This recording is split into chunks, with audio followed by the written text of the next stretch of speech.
Hello and welcome back to my channel.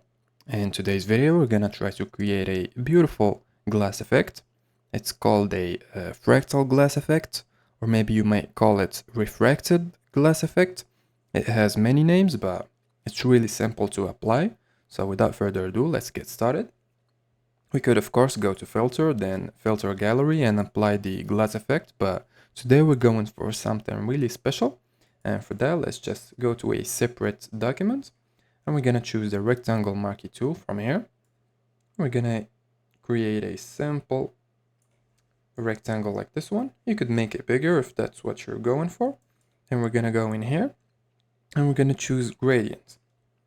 Now, as you can see, we're gonna choose the basics. Then we're gonna choose this white to black or black to white. As you can see, we created a gradient. It's 100% black in here and 100% white on the top. What we need to do is make the angle 0 or maybe minus 120, depending on what you like. I just prefer to do it this way, or you could of course press reverse. Anyway, let's just press OK. Then what we're gonna do right now is we're gonna press Alt and Shift and drag.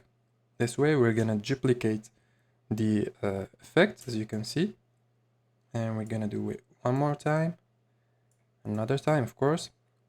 We're gonna keep doing it until we fill the entire page, and now I'm gonna fast forward the video.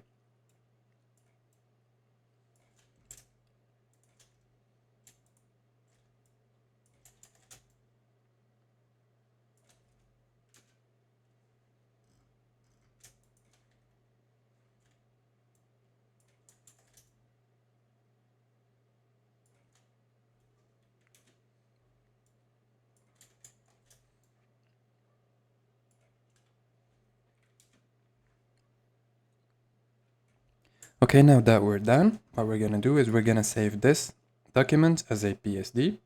Let's press save as, and let's maybe name it glass. Let's press save. Okay, now let's go back to our image, and we could apply the effect to the entire image, but let's just duplicate it so that we could work non-destructively.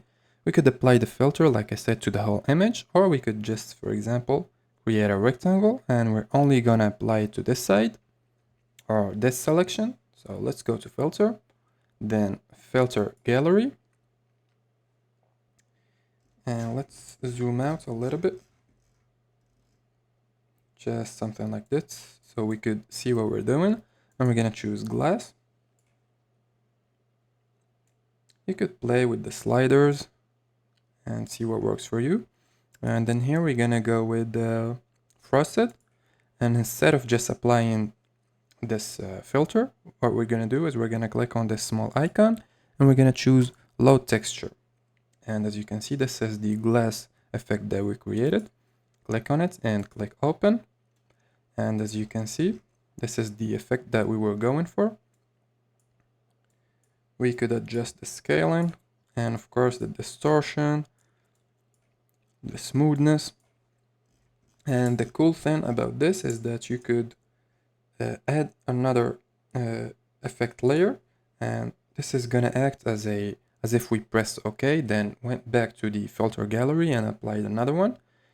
And for this, you could, for example, make the scaling smaller or maybe even bigger. As you can see, it's duplicating the effect. I just like to keep it this way. Press OK, and as you can see the difference between the left side and the right side. Look at the before and after. It's a really beautiful effect that you can achieve really quickly. So if you enjoyed the video, make sure to press like, subscribe, and click on the bell icon.